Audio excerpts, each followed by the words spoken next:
everyone, welcome to this month's Financial Markets Report. Well, it was a pretty challenging month for investors through January.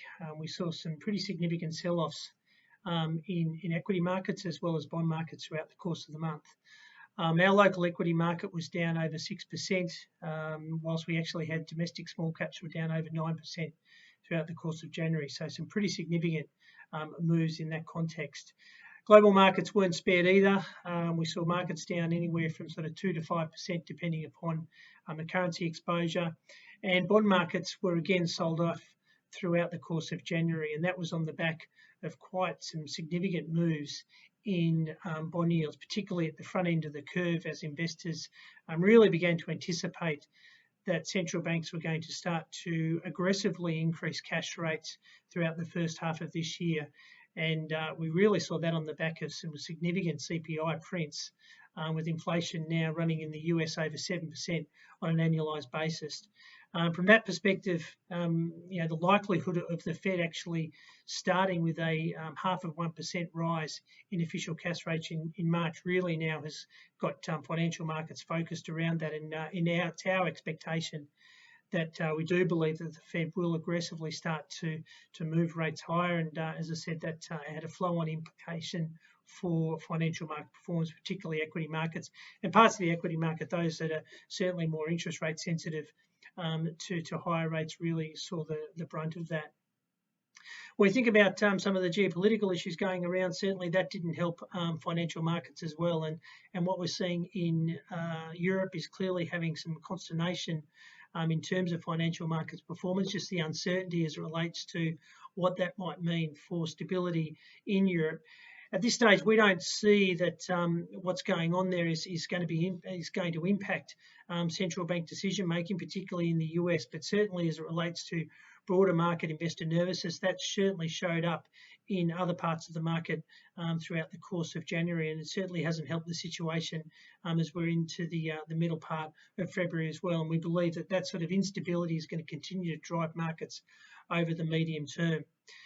Domestically, we're heading into the February reporting season, first half reporting season. And again, from our expectations, we're not envisaging the same performance that we saw through the first half of 2021 is going to be repeated by any stretch of the imagination.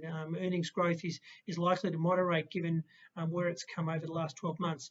That said, we do expect to see some reasonable results from some of the more quality names that we have across our portfolios, such as Macquarie Group, James Hardie, and the like. And we do believe that obviously on the commodity side, which has obviously enjoyed a very strong last 12 months, we expect that also to translate into some good performance numbers across some of the major miners on that basis.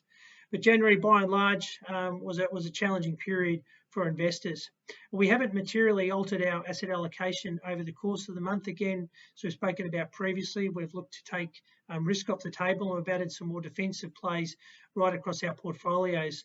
As I said, we're really just expecting that central banks are going to start to move in March, and that's going to be led by the US Fed, and that's going to have implications, no doubt, for financial markets throughout the rest of the first half of this calendar year.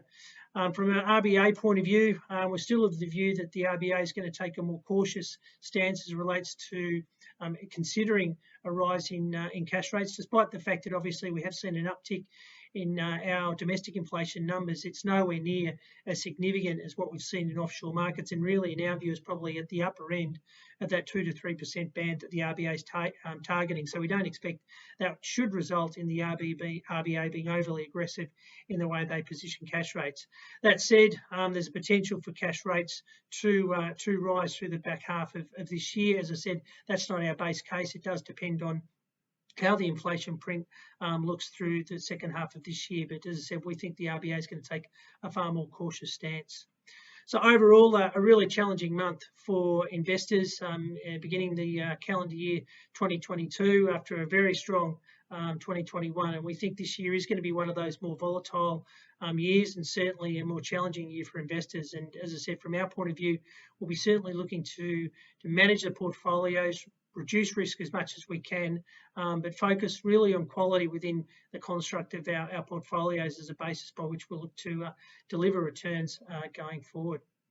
As always, if you have any queries, please feel free to reach out to anyone on the team. And as I said, we look forward to catching up again next month. Thanks and bye for now.